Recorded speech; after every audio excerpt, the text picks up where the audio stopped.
Supreme court ने 2022 में पंजाबी गायक सिद्धू मूसेवाला की हत्या से जुड़े मामले में 2 आरोपियों पवन बिश्नोई और जगतार सिंह को जमानत दे दी है। अदालत के आदेश के अनुसार दोनों आरोपी मुकदमे की सुनवाई जारी रहने के दौरान हिरासत से रिहा हो सकेंगे। जस्टिस विक्रमनाथ और जस्टिस संदीप मेहता की पीठ ने दोनों पक्षों की दलीलें सुनने के बाद ये आदेश दिया। पवन बिश्नोई पर आरोप है कि वो गैंगस्टर लॉरेंस बिश्नोई के गिरोह से जुड़ा था और उसने हत्या की साजिश में इस्तेमाल किए गए वाहन की व्यवस्था कर अपराध को अंजाम देने में लॉजिस्टिक मदद दी थी। अदालत में उसकी ओर से दलील दी गई कि उसके खिलाफ आरोप केवल इतना है कि उसने उस बोलेरो वाहन की व्यवस्था की थी जिसका कथित तौर पर अपराध में इस्तेमाल हुआ। आरोपी पवन बिश्नोई का वकील अभय कुमार ने इस पूरे मामले पर क्या जानकारी दी, सुनिए। देखिए, मैं जो था उसमें एक लोगों के लिए अपियर हो रहा था जिसका नाम पवन कुमार बिश्नोई है।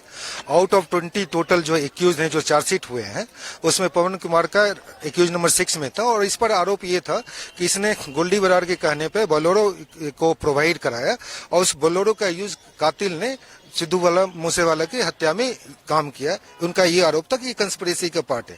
हम लोग का अपना आर्गुमेंट था, तर्क था कि सिर्फ कन्फेशन जो है, हमारा कन्फेशन लिया गया और जब मैं जेल में था किसी दूसरे केस में, उस केस में मैं बरी भी हो गया, उसमें से कन्फेशन में इन्होंने दिया। उसके अलावा और कोई सबूत नहीं है, न कॉल डिटेल का कोई रिकॉर्ड है। मेरे हिसाब से हमारा कहीं कुछ रिकवरी भी नहीं हुआ, ना बोलेरो हमसे रिकवर हुआ, ना बोलेरो का मालिक मैं हूँ। इन सब आधारों पर ऊपर से 3 साल 10 महीने में अंदर रह चुका हूँ, इसलिए अभी ट्रायल को चलने में बहुत टाइम लगेगा, इसलिए हमें बेल दिया जाए। और ऑनरेबल कोर्ट ने ये समझा, उचित समझा, दोनों पार्टी स्टेट के बहुत विरोध करने के बावजूद भी ऑनरेबल कोर्ट ने समझा और हमें बेल दी। सुनवाई के दौरान अदालत ने टिप्पणी की कि उसकी सुरक्षा के लिहाज से जेल में रहना बेहतर हो सकता है।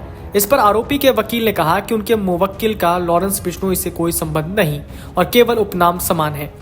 उन्होंने ये भी बताया कि उनका मुवक्किल करीब 3 साल 10 महीने से जेल में है और उसके पास से कोई बरामदगी नहीं हुई। राज्य सरकार ने जमानत का विरोध करते हुए कहा कि हत्या में इस्तेमाल वाहन की व्यवस्था के लिए सह आरोपियों से पवन बिश्नोई को 41 कॉल किए गए थे। इसी दौरान अदालत ने यह भी सवाल उठाया कि जेल के भीतर से मोबाइल फोन का इस्तेमाल कैसे हो रहा था और मामले की सुनवाई किस चरण में है। सरकार की ओर से बताया गया कि मामला फिलहाल साक्ष्य दर्ज करने के चरण में है और कुछ संरक्षित गवाह पहले ही आरोपियों के खिलाफ बयान दे चुके हैं। वहीं से आरोपी जगतार सिंह के वकील ने दलील दी कि मूसेवाला के घर के पास लगे कैमरे उसके अपने घर की सुरक्षा के लिए थे, न कि गाय के घर की रेकी करने के लिए। दोनों पक्षों की दलीलें सुनने के बाद सुप्रीम कोर्ट ने पवन बिश्नोई और जगतार सिंह को जमानत दे दी। 28 वर्षीय सिद्धू मूसेवाला की मई 2022 में पंजाब के मानसा जिले में उस समय गोली मारकर हत्या कर दी गई थी जब वो अपनी SUV में यात्रा कर रहे थे। इस हत्या की जिम्मेदारी कनाडा में बैठे गैंगस्टर गोल्डी बराड़ ने ली थी, जिसे लॉरेंस बिश्नोई का करीबी माना जाता है।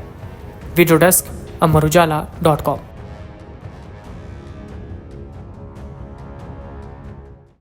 अगर आप ये वीडियो YouTube पर देख रहे हैं तो हमारे चैनल को सब्सक्राइब कर बेल आइकन दबाएं और Facebook पर देख रहे हैं तो हमारे पेज को लाइक करें।